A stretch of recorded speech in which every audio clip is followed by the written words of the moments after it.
La couverture santé de nos compatriotes français qui veulent venir s'expatrier en Thaïlande, enfin on va en parler. Restez jusqu'à la fin, il y a une petite astuce. La première option, c'est notre bonne vieille CFE, la CFE à l'étranger. Donc ça fonctionne comme en France, mais il va falloir que vous remplissiez des papiers pour dire que vous êtes résident en Thaïlande. Le bon côté de la CFE en Thaïlande, c'est que vous allez être aussi remboursé pour les médicaments et les visites docteurs, en plus bien sûr des accidents. Le mauvais côté, c'est que ça ne rembourse pas tout. Des fois 15, 20, 30% des frais. Donc il va falloir prendre une complémentaire qui peut être très chère.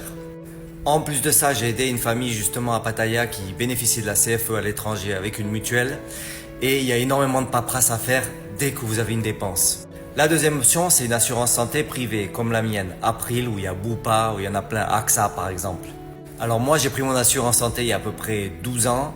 Et j'en suis assez content. J'ai été à l'hôpital 2 fois pour des maladies assez bénignes, pas de gros accidents, mais ils m'ont remboursé à 100%. La plupart du temps, comme moi, vous allez opter pour une assurance santé internationale qui couvre le inpatient ou alors accident. Qu'est-ce que ça veut dire inpatient? Patient in hospital. Ça veut dire qu'il faut que vous passiez au moins une nuit à l'hôpital pour être remboursé. C'est que pour les maladies sérieuses. Donc vous ne serez pas remboursé pour les médicaments ou pour les visites docteurs, qui, ceci étant dit, en Thaïlande, ne coûte quasiment rien. Bien sûr, ils peuvent vous proposer du inpatient and outpatient. Outpatient, donc visite docteur et médicaments, mais les prix sont complètement prohibés. Le bon côté de mon assurance santé privée, par exemple en Thaïlande, c'est qu'il couvre pour les accidents jusqu'à 10, 20 millions de dollars. Donc quel que soit l'accident qui arrive, je me casse une jambe, je me casse un bras, une maladie du cerveau, je suis pris en charge à 100% et dans les meilleurs hôpitaux. Maintenant, le mauvais côté de cette assurance maladie, c'est que j'ai commencé il y a 12 ans, je payais 80 € par mois et maintenant je paye déjà 180 € par mois. Ça augmente chaque année.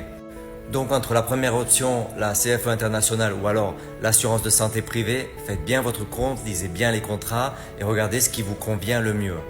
Et la dernière option, qui est vraiment l'astuce du jour, c'est que vous prenez une assurance de voyage.